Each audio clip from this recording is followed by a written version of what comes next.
Por favor, livro dos Salmos, 128. Livro dos Salmos, 128. Esse é o texto que o Senhor colocou no meu coração, para que a gente faça uma breve meditação nessa noite. Se eu fosse dar um título a essa meditação, como eu coloquei aqui, eu daria: meu lar, um lugar de paz. Meu lar, um lugar de paz. Salmo 128, versos de 1 a 4.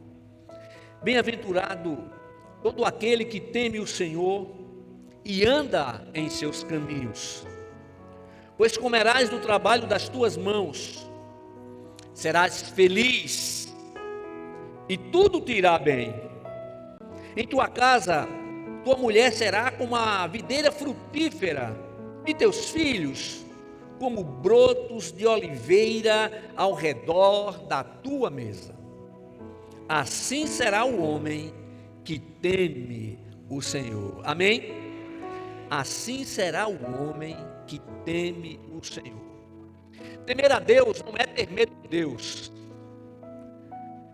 E a melhor definição que eu encontrei de um servo do Senhor foi essa: temer a Deus é amá-lo com respeito. O temor do Senhor nunca deve faltar na nossa vida. Sabe, irmãos, o Salmo 128, os estudiosos, eles acreditam que foi escrito por Salomão. Uma vez até que o Salmo 127, que foi escrito por Salomão, e o 128 é como se fosse uma continuação, ou melhor dizendo, tratam do mesmo assunto. E a família, irmãos, a família é a mais antiga instituição criada por Deus.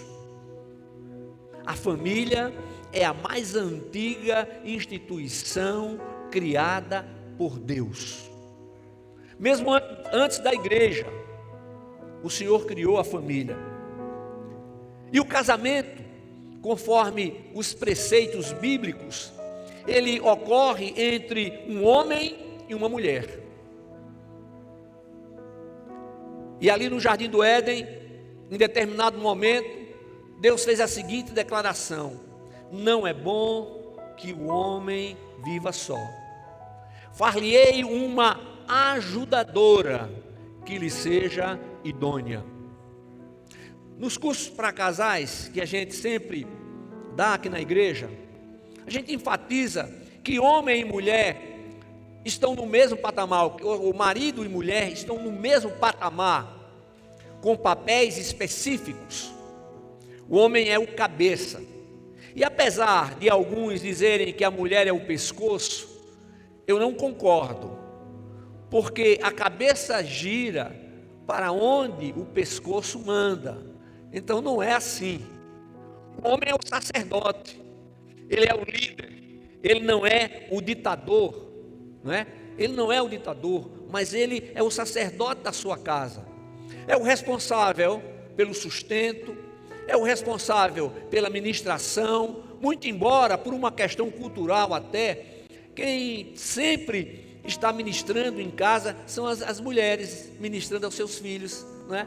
Eu me recordo de minha mãe dando instruções para a gente, mas meu pai, mesmo sendo um servo do Senhor, ele não dava a instrução da maneira como minha mãe dava, as histórias que contava. Mas nós homens precisamos ter esse entendimento e cumprir esse nosso papel. Agora, quando o Senhor criou lá o homem e mulher, lá no Jardim do Éden, ele criou homem e mulher, ele os criou. Tem uma versão que diz assim: macho e fêmea os criou. Então, o casamento, conforme as Sagradas Escrituras, é entre um homem e uma mulher. Somente com a relação de um homem com uma mulher que os filhos podem ser gerados. E o Senhor faz o quê? Ele abençoa. O casamento, ele existe não somente para a procriação, mas para a satisfação do homem e da mulher. Satisfação dos dois. E a gente percebe um mover a nível mundial, um mover terrível, não é? Como uma campanha intensa, querendo desfazer o que o Senhor criou. Ou seja, a família no modelo judaico-cristão. Lá atrás, muito cedo, aprendi que a família é a célula máter da sociedade. Então é muito importante a família.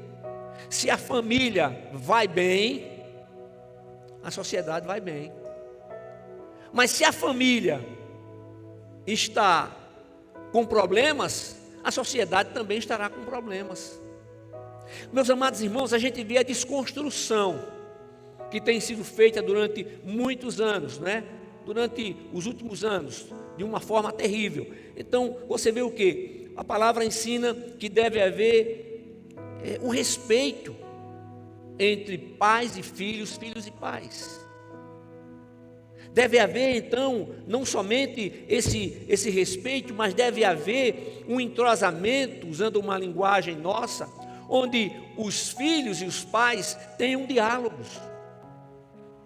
Sabe, meus amados irmãos, às vezes o homem pensa que está num patamar lá em cima, e se ele for parar para pedir perdão a um dos filhos, ele vai perder a sua autoridade. Não perde não, irmãos. Sabe por que eu digo a você que não perde? Porque eu passei por isso. Eu passei por isso. Teve um momento que eu tive que parar, e o Senhor falou comigo, e eu chamei minha filha, e disse: minha filha, me perdoe. E naquele momento, eu achava que estava fazendo tudo certo, mas naquele momento houve uma restauração, e o nosso relacionamento passou a ser diferente. E até hoje eu tenho um excelente relacionamento com os meus filhos. Então eu posso dizer para você, às vezes a gente precisa parar e pedir perdão, porque às vezes a gente erra, nós não acertamos todas as vezes. Nós temos que ter a humildade para reconhecer isso. Irmãos, a família é o primeiro e mais importante laboratório de preparo para a vida.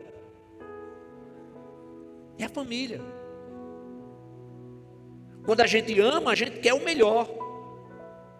E nem tudo que os nossos filhos pedem será o melhor. Então os filhos, eles precisam aprender a ouvir não, a ouvir sim. Os filhos precisam aprender a serem repreendidos em amor. Como é que se repreende em amor, pastor? Chamando, sentando, conversando, mostrando onde houve o erro, por que errou, e dando a oportunidade para que a vida continue sem deixar sequelas lá atrás, porque ficando lá na frente esse negócio vai estourar. Então a família, ela é a instituição mais antiga criada por Deus, dada a sua importância. Aí às vezes alguém diz assim: mas pastor, eu estou sozinha. E aí? Você tem uma família, você sozinha. Mas eu estou orando para o Senhor mandar alguém para mim. Amém, ore. Creia. Agora cuidado, peça para que seja o Senhor que mostre. Porque tem um ditado antigo aí que até vale: antes só do que mal acompanhada. Mas ore, peça ao Senhor, e Ele vai levantar alguém para você. Eu me lembro que há alguns anos uma determinada irmã chegou e disse: ah, pastor, não tem homem lá na igreja. Eu digo: não, tem sim. Não, mas não tem homem bonito como eu quero. Então você diga para o Senhor como é que você quer, e o Senhor vai mandar para você. Ela disse: mas será? Vai sim. Meus irmãos, E você está pensando o que? Que não aconteceu? Aconteceu. O Senhor mandou. Casada, hoje casada. Para ela, aquele homem é o homem mais bonito do mundo. Como para ele, a sua esposa é a mulher mais bonita do mundo. Então, irmãos, o relacionamento, ele tem que existir, tem que haver atração. Não vá na conversa, se alguém chegar para você e disser assim: Deus disse para mim que é para você casar com fulano ou com fulana. Epa, para aí, nada disso. Deus não falou não. Falou, pastor, não falou não. Não falou não, porque Deus vai falar para a pessoa. Deus vai falar para a pessoa. Então esse Deus tremendo, esse Deus que prepara para o casamento, esse Deus que está presente no casamento, porque, irmãos, não é fácil. Duas pessoas diferentes, criadas de maneiras diferentes, e elas passam a viver debaixo do mesmo teto. Aí tem uma fase de adaptação. Pastor, então, o senhor que já é casado há 46 anos, quanto tempo leva essa adaptação? Eu tenho a resposta para você. Eu tenho. Claro, depois de 46 anos, será que eu não vou ter essa resposta? E eu vou dizer para você, a vida inteira. A vida inteira. É a vida inteira. Porque se vai conhecendo um ao outro. Agora, quando existe o diálogo, eu vou falar daqui a pouco sobre o diálogo, a coisa funciona diferente. Agora, irmãos, olha, no verso 3, o que é que nós lemos?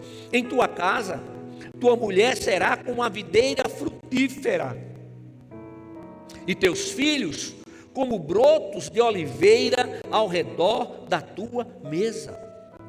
Meus amados irmãos, o que é que traz alegria, paz e segurança no lar?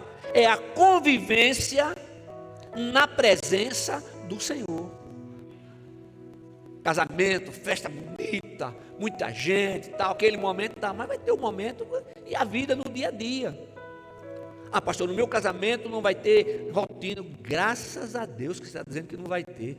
Mas quando tiver, aí você vai entender que isso faz parte da vida. Agora, irmãos, quando nós colocamos Deus em primeiríssimo lugar na nossa vida, as coisas, elas são diferentes, não é? Então, tudo isso somente ocorre por intermédio de Jesus Cristo.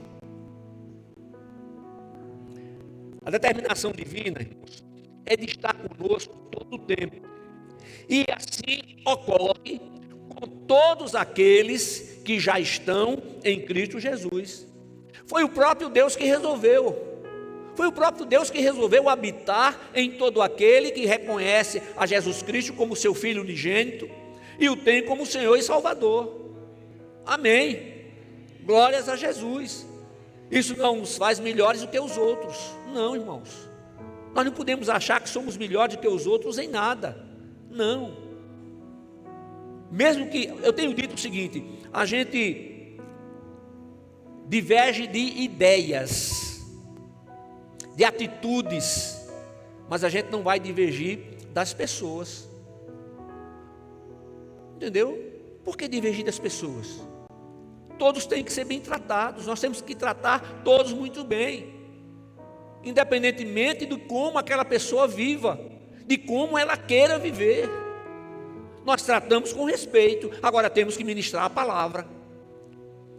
Temos que ministrar a palavra como ela é.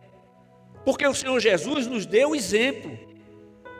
Ele nos deu exemplo de tudo. É por isso, irmãos, que nós temos que ter como o nosso objetivo maior, como seres humanos, nós temos de ter o objetivo de imitar a Cristo em tudo. Amém. Aleluia. Eu me lembro que alguém disse assim, mas Jesus só andava a pé. Eu digo, se você quiser imitar Jesus, você pode andar a pé também. Eu estou falando em imitar a Cristo naquilo como Ele nos ensina, como nós devemos proceder diante das circunstâncias. Em todo o tempo. Não existe um marido perfeito, uma mulher perfeita, um pai perfeito, uma mãe perfeita ou um filho perfeito. Não, irmãos. Por quê? Porque nós somos imperfeitos. A coisa mais fácil que tem é a gente perceber, a gente detectar o defeito dos outros.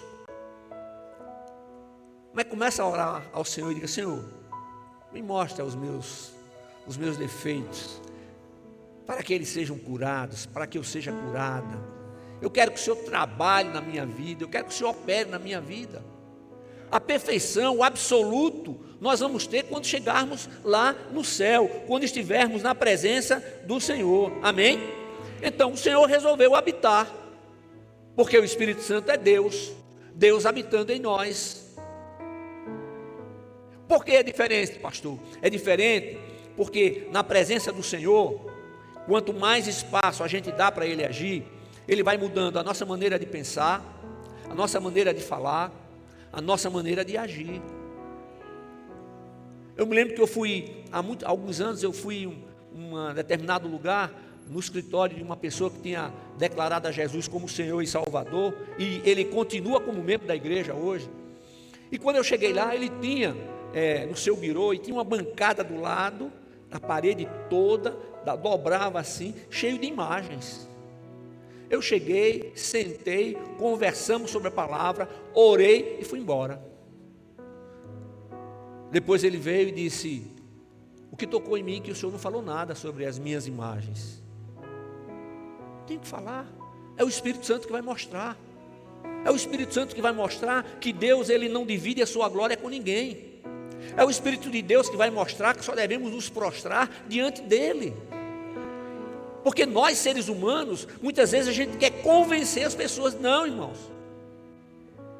Você pode expor as suas ideias, você pode expor os seus projetos, você pode expor as suas razões, mas quem convence é o Senhor.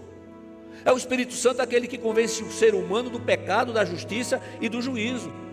Agora, irmãos, eu sei que todos já percebemos que quando a gente vai assistir os jornais, só tem notícia ruim. Só tem notícia ruim. Eu digo para vocês que eu já não assistia muito televisão, e nesse período de pandemia, aí que eu deixei de assistir mesmo, porque as informações eram diferentes. Pastor, e como é que o senhor acompanha as notícias? Eu acompanho pela internet. Vou fazendo comparações, vejo, acompanho pela internet. Então a gente vê hoje o quê? Que as notícias, elas chegam diante da gente diretamente. Acontece uma coisa lá no Japão, a gente está sabendo imediatamente. Acontece alguma coisa lá na Austrália, a gente está sabendo imediatamente. A comunicação. Então essa comunicação tremenda que a gente tem com pessoas distantes, precisa existir dentro de casa. E não são poucas as vezes que a comunicação dentro de casa está com problema. Olha, irmãos, a comunicação é fundamental na família. Eu não estou falando só comunicação entre marido e mulher. Comunicação entre marido e mulher, entre pais e filhos, filhos e pais. Amém? Agora, vez por outra, chega uma notícia que nos dá ânimo.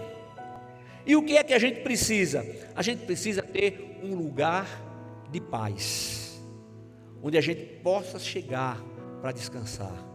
Ah, como é bom, eu estou chegando em casa. Como é bom. Lamentavelmente nem sempre é assim, mas pode ser. A partir de hoje, pode começar a partir de hoje, porque Deus tem poder para fazer isso. Então a nossa casa precisa ser um lugar de paz, um lugar de segurança, um lugar onde a gente está com aquelas pessoas que mais amamos, um lugar de paz, um lugar de bênção, um lugar de conforto dentro das condições, um lugar de satisfação, um lugar de descanso. Deve ser o lar de cada pessoa. Amém? Agora, para que isso aconteça, é necessário que o Senhor Jesus esteja no centro da nossa vida. Quando nós agimos tendo a Jesus Cristo no centro da nossa vida, ou seja, o mais importante da nossa vida, nós estamos fazendo o quê? Nós estamos aprofundando os alicerces, firmando os alicerces da família na rocha eterna, que é o próprio Cristo. Sabe, irmãos, o apóstolo Paulo, ele fez algo tremendo. Foi o que ele disse: vocês podem olhar para mim, podem olhar para a minha vida, porque eu estou imitando a Cristo. Você não quer olhar para Cristo? Não tem problema não, olhe para a minha vida. O apóstolo Paulo disse isso. Por quê? Porque ele era um verdadeiro imitador de Cristo, e nós precisamos ser verdadeiros imitadores de Cristo. Qual é o agir divino? O agir divino é que nós nos pareçamos cada vez mais com Cristo. Em que sentido? No nosso sentido moral. Sabe, irmãos, veja aqui o texto que está lá em Lucas 23, versículos 33 e 34. Agora, irmãos, para que o lar seja um lugar de paz, é preciso haver perdão. Eu falei que é preciso haver diálogo, é preciso haver perdão. Aqui em Lucas 23, 33 e 34, Jesus diz assim, o autor diz assim: quando chegaram ao lugar chamado Caveira, ali o crucificaram, ele e também os criminosos, um à sua direita e outro à esquerda. Jesus, porém, dizia: Pai, perdoa-lhes, pois não sabem o que fazem. Então repartiram entre eles as roupas dele, tirando sortes sobre elas. Agora, irmãos, vejam só, a palavra de perdão foi a primeira palavra proferida, primeira frase, dentro da primeira frase proferida por Jesus ali no Calvário. Jesus não somente pediu ao Pai que perdoasse os seus executores, mas também ele atende, diz: Pai, perdoa-lhes porque não sabe o que faz. Ele estava fazendo o quê? Ele estava atenuando, não é, a culpa dos seus executores, dizendo que eles não sabiam o que estava fazendo. Então, até ali na cruz, Jesus estava nos dando exemplo de como nós devemos viver. Amém? Mateus capítulo 6, versículos 14 e 15, Jesus Cristo diz assim: porque se perdoardes aos homens as suas ofensas, também vosso Pai Celestial vos perdoará. Se, porém, não perdoardes aos homens, tampouco vosso Pai perdoará vossas ofensas. Sabe por que tem muita gente doente? Porque falta perdão.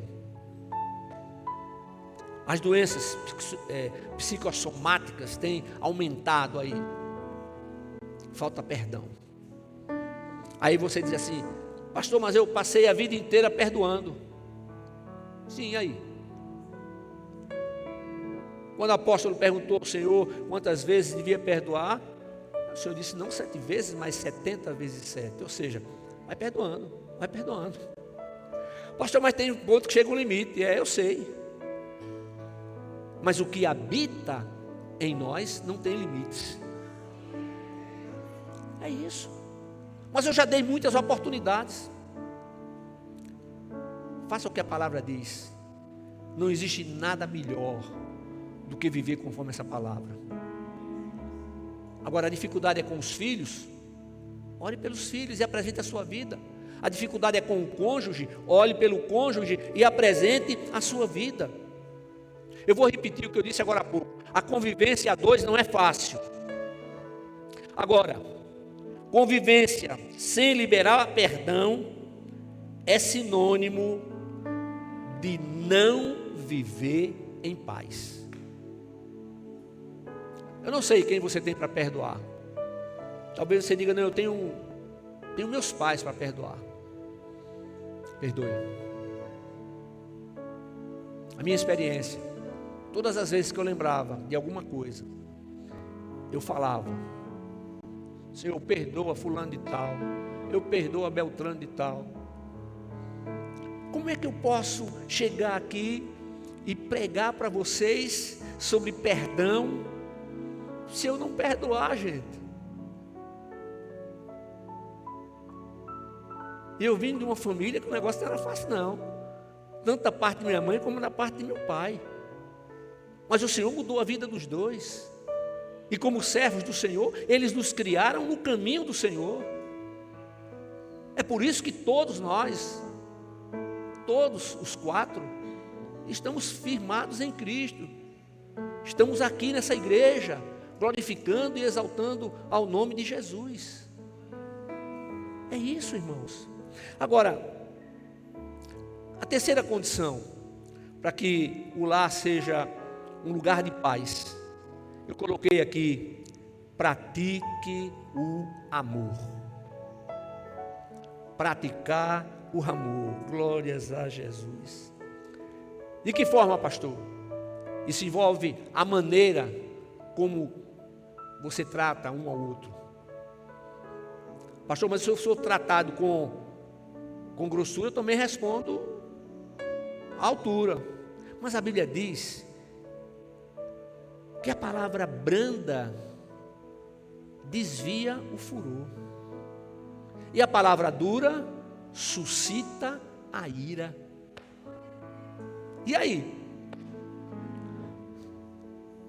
Às vezes a gente precisa ser mais firme, mas não pode ter raiva, guardar no coração. Tem que lançar sobre o Senhor. Humanamente falando, isso é difícil, é impossível. Mas eu digo que isso é uma prática de fé. Todo dia, apresentando diante do Senhor. Porque a gente acha que a gente está certo, está tudo certinho na vida da gente. Muitas vezes a gente não está percebendo que está magoando alguém. A maneira de falar, a maneira de agir. Sabe, irmãos, se a família estiver em constante conflito, a nação também estará em constante conflito. Se a família for relegada a terceiro plano, os outros não a respeitarão. Por que você vai falar mal de sua família? Pastor, mas eu conheço a minha família. Minha família tem esse problema, esse. E você pensa que os outros são diferentes, é? Aí eu quero ir para tal lugar, porque lá em tal lugar é tudo muito bom, não existe isso, aquilo outro. O problema não é o lugar, o problema é o homem, é o ser humano, que precisa deixar de ser dirigido por sua vontade e passar a ser guiado pelo Espírito de Deus. Quem está acordado, diga amém. Aleluia. Deus de paz.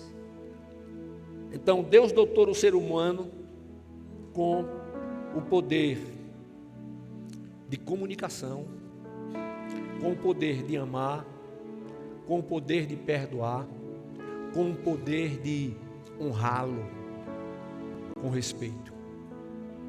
Amém? Efésios diz assim: por isso, abandonai a mentira e cada um fale a verdade com o seu próximo, pois somos membros uns dos outros. Irmãos, olha, a comunicação, eu estou falando a nível de família, mas é a todos os níveis. A comunicação a nível de família, ela precisa ser verdadeira, ou seja, a expressão da verdade. Falar sempre é verdade. É muito fácil mentir, mas o Senhor diz que é para falar a verdade. Satanás é o pai da mentira. E nós não somos filhos dele, nós somos filhos do Deus vivo. Aleluia. Então, a comunicação sempre com a verdade. Amém? Fale o que você vive. Jesus falava o que vivia. Agora, deixa eu dizer uma coisa. Peça ao Senhor para lhe dar sabedoria. Isso eu estou falando para homem, para mulher, para pai, para filho, para marido, para mulher, para noivo, namorado, para solteiro, para quem está sozinho, para viúvo, divorciado, o que for. Olha, é o seguinte: peça ao Senhor que Ele trabalhe em você, para você saber a hora de falar e a hora de calar. E quando falar, falando a verdade, procure trabalhar no tom de voz, porque o tom de voz diz muita coisa. Você pode ser sincero, você pode ser verdadeiro, sem ser mal educado, sem ser grosseiro. Amém? Fale sempre coisas boas Expresse o amor de Cristo, que deve transbordar do seu coração, do nosso coração. Irmãos, o Evangelho não é um sonho, mas uma realidade. E essa realidade é vivida por fé no Deus eterno. E essa realidade ocorre na nossa vida pela graça imensurável de Deus, por seu amor e pelo seu poder. Irmãos, nós estamos aqui, vamos passar pouco tempo aqui, irmãos. O tempo aqui, ó, passa rápido, bem rápido. E nós temos a eternidade para passar com o Senhor. Amém? A ira é um agravamento emocional causada por alguma coisa que desagradou. Agora, irmãos, quantas pessoas mantêm a ira ardendo no coração? Eu tenho um médico aqui, eu não sou médico, mas eu posso dizer que a maioria dos problemas de saúde das pessoas está relacionada à falta de perdão. Eu não estou dizendo que são todos os problemas. E Davi fala sobre isso. Falta de perdão, ela seca os ossos. Amém? A ira, ela pode irromper subitamente, o que pode ser chamado de furor. Mas eu vou encerrar, equipe de louvor. A minha oração é que você sempre procure fazer o bem. Nunca esqueça de que o seu lar, ele deve ser um lugar de paz. E quem faz o lar um lugar de paz são aqueles que compõem aquele lar. Não é a casa somente a construção, mas o lar. O lar, um lugar de paz. Agora, mesmo diante da correria do dia a dia, procure ter um tempinho com seus filhos. Eu falei isso para uma irmã e ela, essa semana, me mandou uma foto, ela sentada com os filhos ao lado, tendo um momento ali de conversa, um momento prazeroso. Conte a sua história para os seus filhos. Conte a sua história. Tenho dito isso. Conte a história da sua família. Amém? Glórias ao nome de Jesus. Somente lembrando as 5 atitudes que eu falei para que o seu lar seja um lugar feliz. Mantenha Cristo como centro da sua vida. Esteja sempre pronto a liberar perdão. Pratique o amor. Seja grato. Gratidão. A gente precisa ensinar às pessoas o que é gratidão. Comunique-se e mantenha acesa a chama do temor do Senhor.